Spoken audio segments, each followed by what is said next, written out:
Hey, what's up everybody? It's Pastor Kevin coming to you again with another commandment video. Today is commandment number 1, 2, 3, 4, 5, 6. We are still in these commandments that have to do with how we relate to one another. And this one is kind of one of the weird, embarrassing commandments that we often don't like to talk about in our churches because it deals with our bodies. It deals with sexual relationship and how we should be in sexual and sensual relationship with one another.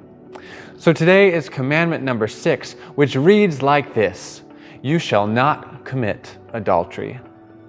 And Luther wrote, "We are to fear and love God so that we lead pure and decent lives in word and deed, and each of us loves and honors his or her spouse. You shall not commit adultery." So before we begin, we should really kind of stop for a second and remember when Scripture was written and when Martin Luther was writing. Oh, that sounds like a school book report, right? Well, it's really important to our understanding of this commandment because when this commandment was written, we have to remember that relationship, particularly between a husband and a wife, was a property relationship. Women were property at that point and had to do what their husband wanted them to do. And if we look at adultery in Scripture, the different punishments for if you committed adultery are really vastly different, right? Women could be stoned if they committed adultery or killed, essentially. And men, well, they would just be given a slap on their wrist. So there's a lot of sexism right here. You know the word sexism. We need to put that in the lens of this commandment. And indeed, a lot of our commandments, when they talk about people as property, especially for women. And again, Martin Luther, when he wrote about this commandment about honoring and loving and cherishing your spouse, he wrote about it entirely in the context of marriage. And for him, marriage was between one man and one woman.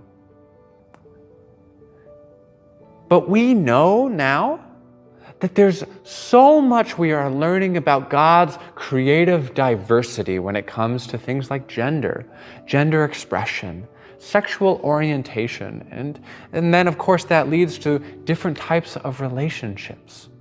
We know that relationships can be sexual and sensual. We know there are asexual people out there in existence as well. So when we read this commandment about adultery, we need to also remember that it leans beyond just relationship in marriage. Really often, probably, and you've heard it in your lifetime, guys and gals, and people, that you shall wait till marriage. Adultery is about not having sex before marriage. And that is maybe slightly true, but that's not all this commandment is about. Because if we leave it there, it just creates about being pure or not pure. And there's a lot of shame and stigma that comes to it. So instead, let's flip this commandment. So it's not just about marriage. Thou shalt not commit adultery is about honoring your spouse, but about honoring relationship with one another. So what does that mean to not commit adultery? Well, here's where we should begin. Consensual, intimate relationship. This commandment, more than other commandments, deals with consensual, intimate relationship, whatever that looks like. We know that there is things like marriage. There are things like asexual partners, as I've already mentioned. You probably are even experiencing this in your middle school days where people are starting to date for the first time. People are committing to be in sacred, holy relationship with one another. So what does that mean when we come to this commandment about adultery?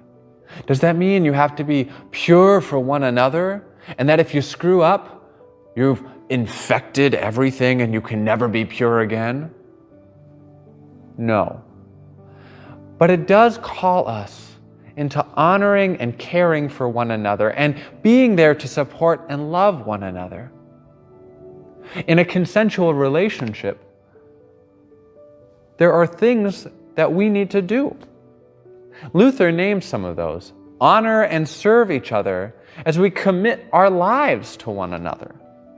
That is important, even if that commitment is only for a shorter term. It means that we are to care for the people we have committed to, not just in how we physically relate to each other, like sex, or physical connections, like kissing and hand-holding, but in the ways we think of one another and others. That we view the relationship we are in as holy enough that we are committed to being there, and not with another, not with breaking that relationship. How does that happen? Well, vulnerability. We already brought up the word sexism today. Vulnerability is important. To be honest with one another, to receive one another's honesty, to listen and hold one another's thoughts and love and caring as sacred, because they are sacred. It also means that our relationships to not commit adultery not only have to be consensual, they have to be safe. They can't be power dynamics of men forcing themselves on women. You guys see this stuff in the news. They have to be safe. And we have to be about, in this commandment, protecting the safety of others' physical bodies and spirits and souls. It's to remember that our relationships, sexual, sensual, and otherwise, are holy, and that we have to approach them as intimacy that is God-given and God cared for.